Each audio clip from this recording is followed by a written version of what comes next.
Picture yourself in this situation. It's 10 o'clock at night and you're in your local pharmacy. You knew this was probably gonna happen though, because early this morning when you usually poop, yeah, it didn't happen. And so you were hoping that it would happen all day long and you're just like, nope, that's long enough. I've gotta do something about it. So now you're pacing up and down the pharmacy aisles, and what are you looking for? What are you doing there? Well, you're looking to jumpstart this poop train that's sitting inside of your colon. Yeah, this is not the first time this happened to you, and you're really looking for something that's gonna be dependable. And so that's what I wanna talk to you about today. You get to the laxative aisle and you see this thing called Miralax, or polyethylene glycol. It might be called Restoralax, might be a bunch of different things it's named, but polyethylene glycol is the generic name. I'm gonna talk a lot about that today. Let's get to it. Hi there, I'm Dr. Chung and welcome to this community. I'm so glad that you came to join. I really do hope that you get something out of it. Why? Because this is the same information that I give my real patients in my real office. Yeah, I'm a real doctor who's practicing medicine. And I'm board certified here in colon and rectal surgery in Southern California. If you're looking to have a consultation with me, you can always email me for that information. If you're looking to get a second opinion, if you want to talk to me before you talk to your local doctors to get some ideas and some questions going, that's what I'm here for to help you with. Please subscribe and please like the video and get involved in the comment space. Definitely share the ideas. That's what the internet is all about. Maybe you can benefit, maybe someone else can benefit from your wisdom. Okay, so let's do a really deep dive into polyethylene glycol today. In your country, it may be called something else, like a brand name. We call it Miralax in the United States, but yours may be Restoralax or something other than that. But the fact remains that on the back of the bottle, in the ingredients, it will say polyethylene glycol. This is a medication that's created in a laboratory. That's right. There is nothing, absolutely nothing natural about this stuff at all. I wish I could say it was, because then maybe more people would feel comfortable about trying it and taking it. But let's be honest, it's really a medication here. And this stuff is used to soften poop, used in colonoscopy preparation, where you drink the stuff because it causes a laxative effect. Makes you poop more often or gives you straight up diarrhea if you take enough of it. And while we're on the topic of getting soft poop to maintain the health of our bottom end, let me introduce you to the sponsor of this video, which is Pranicura 5. You're correct in that I use this myself when I get itching, anal fissures, and hemorrhoids, okay? In fact, I just used this last night. And you can see that this has a very fluffy, kind of melon-colored cream to it, okay? It has a little bit of airiness to it. It's not greasy, and so it comes off super easy. And I think the best part of it is the menthol in here, okay? It distracts my brain into thinking that I just have a cool bottom end and the itching just goes away. I don't know how it does it, but this has been super helpful for me. Check out their reviews on their website because that's the only place that you can get it. They don't keep it at Amazon or any other place with big storage facilities. They keep their control on it at all times. www.pranicura.com is the only place you can get it. Definitely check them out. Try it out for yourself and see if it works for you. Pranicura, thank you so much. Question number 2 is a great lead-in from question 1, because I just told you stuff was made in a laboratory, okay? People in white coats and goggles are making this chemical in their laboratory. So, Dr. Chung, is this stuff safe to take? What is the deal, man? I see a ton of this stuff, like negative press on the internet. People are talking about how this stuff is antifreeze. And let me break that down. To answer the question directly, the answer is yes, this stuff is safe to use. There have been many studies done in the adult population that show its safety.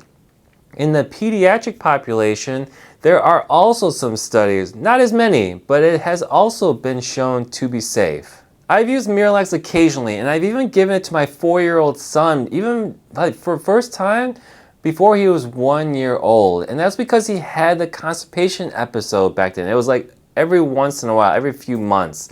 And he wouldn't poop for 4 days when he usually poops several times a day. And of course, I'm a colon and rectal surgeon. Of course, I know how to do a finger exam and get the poop out safely, right? But still, do I want to be doing a finger exam and taking out poop that way with my 1-year-old kid? No way. But the alternative is no fun either, because I'm not going to leave him to cry and make his stomach all bloated, because he's not going to want to eat eventually. So, I mean, you get the struggle. But Miralax is safe to use in children, and my pediatrician is also in favor of it when situations arise. Now, disclaimer, I am not a pediatrician, nor am I a specialist in children. However, I'm just stating the case here that this stuff is safe. There is evidence, well-developed evidence, that backs me up on it. Okay, so why am I talking about this safe, unsafe stuff, right? Well, if you do some research online about polyethylene glycol, you'll find some sources say that it is the same thing as antifreeze, or that there is antifreeze inside of these bottles of laxative. And I'll tell you that that is completely untrue. It is false. Why? Well, let me go through some of this logic for you, okay? Number one is that ethylene glycol, which is antifreeze, is a completely chemical structure and chemical property, chemical identity, everything from polyethylene glycol or Miralax Restoralax, okay? If I were to give you this, I'll put these up on the screen, the chemical formulas of these things. You'll see that ethylene glycol is the same thing as polyethylene, except for that little prefix poly. The word poly means many, right?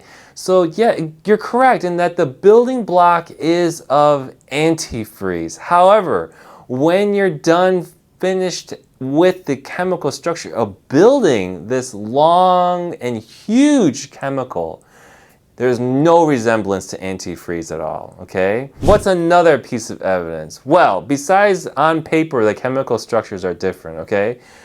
In our bodies, Miralax or polyethylene glycol does not get absorbed from our intestines. The molecule is huge. It's way too big. It's like ping-ponging around in our intestines and in our cells, and it cannot get through, okay? And the difference between that and antifreeze is ethylene glycol is a very, very teeny tiny molecule, and that stuff very easily and rapidly starts spreading through our entire bodies, okay? So what happens when ethylene glycol gets into our system? Well, let's say you drink enough of this stuff to make it do some not so good things. The first thing it does is that it slows down our brain. We start to feel lethargic, a little bit slow. But the other thing it starts to do is that it starts to get metabolized in our livers. And our livers. We only have one liver, but you know what I mean is that there are enzymes in the liver that are meant to digest chemicals, okay? It makes cholesterols in there, it makes all sorts of different things. But ethylene glycol has very, very toxic, we call them metabolites. And that is the products after our body breaks them down. And these are the things that are going into our brain, into our lungs, into our kidney system, okay? Our renal system, and starts to screw everything up. You can go into complete organ system failure, multiple organ system failure very quickly. And that's how people die from them, okay? And you'll hear this thing called a metabolic acidosis. Yes, our body turns acidic because these chemicals start to acidify, drop our pH rapidly, and that's what really sets off our entire body into shutdown mode, because our body is not meant to function in that low of a pH level. So when you hear people taking like 2, 3 capfuls of Miralax or 4 capfuls a day, and they don't have renal toxicity, kidney toxicity, liver toxicity, lung toxicity in your brain, okay? That's the reason why you don't hear about that. All they do is get a whole ton of diarrhea. Think about a colonoscopy prep. You've got this big jug of white powder and it's just straight up polyethylene glycol. If that stuff was antifreeze, you would die. Yes! That's the pure fact of it. So if there was antifreeze in there, just in the base of knowledge that millions of Americans, people around the world are getting stuff before the colonoscopy, and you don't hear people dropping dead from antifreeze toxicity, okay, that should be enough evidence for you there. Now, I am not sponsored by Miralax or polyethylene glycol by any means. I am supportive of it. Why? Because it helps thousands of patients, and I understand this medication very well. So that's why I want to make sure you understand it and give you the opportunity to think about it. Decide for yourself whether you should take it, try it, or stop it altogether. All right, another big question. How do you use it? What are your recommendations, Dr. Chung? Yeah, and I've got some for you because I really go into detail on this with my patients. Hey, the first thing is to decide how much of this stuff to take, okay? Don't read the back of the bottle. Forget that. You want to start out slow here, okay? This is a judgment call. I would say start out with a teaspoon if you're squeamish about it, okay? Really, that small amount may make enough of a difference for you. If you're a little bit braver, I would say start out with a half of a cap. What does half of a cap mean? Well, usually the top of the bottle unscrews, you flip it over, and there's a line in there molded into the plastic cup. Fill it up halfway to the line, and that's what half of a cap means. Next, you take that and you put it into a glass. 6 to 8 ounces is totally fine. You can put whatever liquid you want. Like I said before, sprinkle it over food, but the point is you want to mix it with the food that's going to turn into your poop one day, okay? That way the Miralax can do its action, and the action is Miralax holds on to water extremely well. It forms hydrogen bonds. And if you remember from your high school chemistry class, that is a very, very strong bond.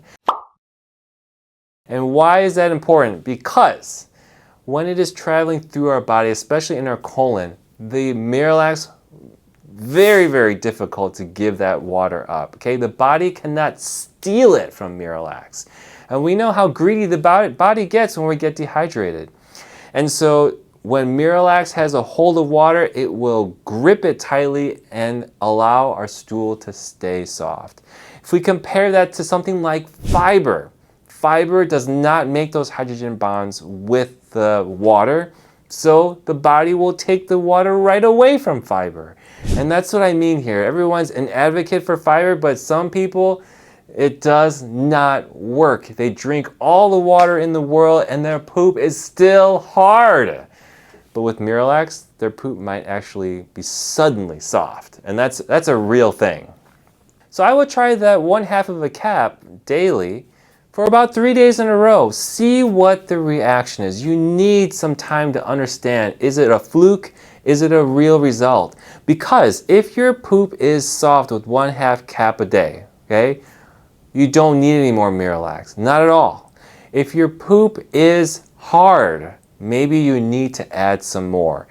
Now, do you go 3/4 of a cap? Do you go 1 full? Well, in my opinion, again, it's all about experimentation. I suggest you go slowly. So if it's very, very hard, yeah, you may want to increase it and double it. Go to 1 full cap a day. If it is very, very, just like on the border of hard and soft, you just want it to get a little bit more softer, then yeah, go 3/4 of a cap every day. And again, once you make one change, try it out for 2 to 3 days so you can understand the effects. What are some other alternatives? Well, you don't have to take all 3/4 at one sitting, okay? You can divide it up into 2. Do 1/2 of a cap with breakfast, 1/2 of a cap with dinner, okay? And again, resist the temptation to take this Miralax right before bed. Make sure your food is in your stomach when that Miralax is there. Otherwise, the Miralax is just sitting in your stomach with a bunch of water doing nothing. It's completely missed the food train, and you may get very inconsistent results with the texture of your poop. So what do you do if your poop is very, very liquidy, like diarrhea, or it's way too soft? Well, then it may mean you have too much Miralax on board. So then you may want to take out a teaspoon or cut whatever you have down into half, right? You need to experiment with it. Again, go slowly, even when you're decreasing down. If you are making big changes too quickly, if you're getting too emotional in this process, I'll tell you, you're just gonna be as lost as in the beginning because you're going back and forth, and you don't understand why you're making the changes. So please be patient. We're talking about the long-term game here. We're not just trying to get 1 or 2 soft poops in. We're talking about the rest of your life.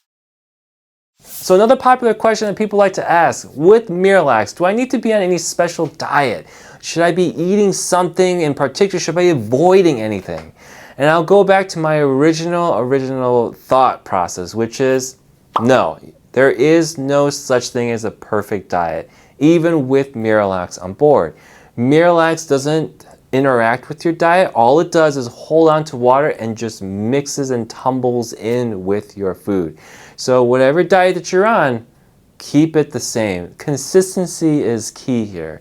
It doesn't mean that you have to eat the same thing for every meal, but you know what I mean. You have a certain amount of carbohydrates per day, a certain amount of calories per day, a certain amount of proteins, fats.